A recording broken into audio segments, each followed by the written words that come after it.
I worked on a trading floor for over 30 years. It was over 100 people, and it could get pretty chaotic, but the energy level was great most of the time, but it could be pretty stressful as well when the markets are going and people were really, really active. Now, there were plenty of times when it was slow, especially in the summers and in the afternoons, things would kind of slow down.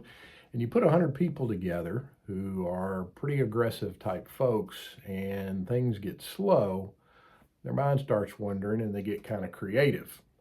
This was a mostly men scenario, so it could be kind of like a locker room, and there were plenty of stuff that was stuff I'm not going to repeat. Um, but there were plenty of fun stuff that happened. This was back before caller ID, so plenty of phone calls made around the floor that wound up being pretty funny. One running bet that was had was if you could eat it, one of everything from the vending machine.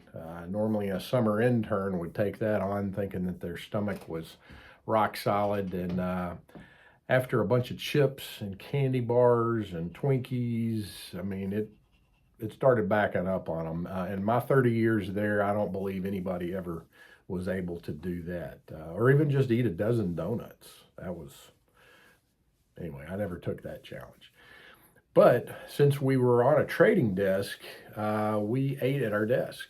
And we would take turns, one of us running out to pick up an order. We had a regular rotation of sandwiches, Italian. There's a great German place down the street that was pretty good. Meat and two places.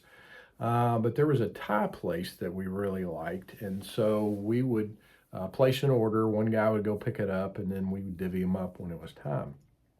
Eaten there several times, and the tradition was at the end of the meal, everybody had a fortune cookie. You would open it up and read it aloud to everybody just to share what your fortune was. You know, if your fortune's like you're going to have a great opportunity coming your way later this week, or you're going to meet somebody very interesting that's going to come into your life.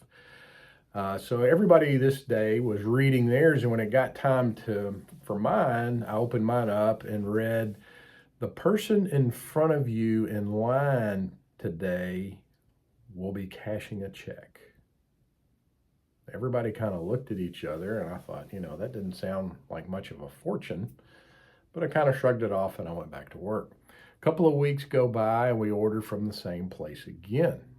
And I got spicy chicken with an egg roll as my standard order. So ate my lunch. People started sharing their fortunes. And when it came time to me, mine said, "You need a mint, dot, dot, dot, really bad." Now, everybody started laughing, and I'm thinking, this is kind of weird. The last one was a little strange, but this one's kind of insulting. So anyway, 3 weeks go by. We hadn't ordered from there in a while, and somebody suggested it, so I said sure. So I got my spicy chicken and an egg roll. But when they handed me my lunch with the egg roll and the fortune cookie beside it, I was curious because I remembered, okay, let's check this out. So I went ahead and opened my fortune cookie ahead of everybody else even before I ate, and my fortune said, "You smell like butt." Now, everybody roared all around me, and right then I knew I had been had. I looked around, and nobody was fessing up, and I started quizzing people until finally the guy next to me, who had been the gopher, admitted he had ordered a bag full of unfortunate fortune cookies off the internet and had been sliding mine to me as the special fortune for the last couple of months. I was impressed. And, in that moment, I had an opportunity to be mad that they had singled me out, that everybody was in on it but me, or really, really embarrassed and get kind of red in the face, or I could laugh it off and take a joke. And fortunately, I chose the latter, and I actually congratulated the guy on a really good joke. I was impressed that he could slow play it that long. Life is pretty serious business, especially when money is involved. I think there are times when, you need to have healthy boundaries, especially if somebody has shown a lack of respect to you. But for the most part, I think we need to lighten up more. We need to laugh more.